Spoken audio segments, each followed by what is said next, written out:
ഇന്ന് നമ്മൾ potato nuggets ആണ് ഉണ്ടാക്കുന്നത്. അതിനായിട്ട് ആദ്യം പൊട്ടറ്റോ 2 എണ്ണം അങ്ങനോട് വേവിച്ച് തൊലി കളഞ്ഞ് ഉടച്ച് വെച്ചിട്ടുണ്ട്.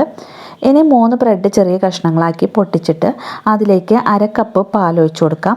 എന്നിട്ടിത് മാറ്റി വയ്ക്കാം. ഇനി വേവിച്ച് ഉടച്ച് വെച്ച പൊട്ടറ്റോയിലേക്ക് 1 സബോള ചെറുതാക്കിയിട്ട് കൊത്തിയരിഞ്ഞത് ഇട്ട് കൊടുക്കാം. ഇതൊന്ന് കുഴച്ചെടുത്തിട്ടുണ്ട്. ഇനി 2 പച്ചമുളക് കട്ട് ചെയ്തിട്ട് കൊടുക്കാം. ഇതിലേക്ക് ആവശ്യത്തിനുള്ള ഉപ്പിട്ട് കൊടുക്കാം.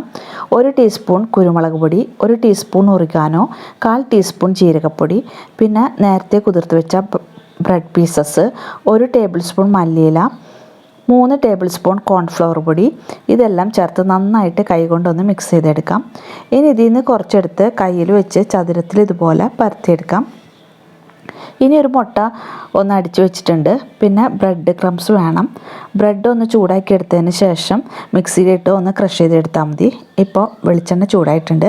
ഇനി ഇത് ഓരോ പീസും മുട്ടയിലൊന്ന് ടിപ്പ് ചെയ്തെടുത്തിട്ട് ബ്രെഡ് ക്രംസിൽ മുക്കി ചൂടായ എണ്ണയിലേക്ക് ഇട്ട് തിരിച്ചും മറിച്ചും ഇട്ട് പൊരിച്ചെടുക്കാം. ഇപ്പോൾ പൊട്ടറ്റോ നഗറ്റ്സ് റെഡി ആയിട്ടുണ്ട്. ഇത് ടൊമാറ്റോ സോസും കൂടി കൂട്ടി കഴിക്കാൻ നല്ല ടേസ്റ്റാണ് കേട്ടോ.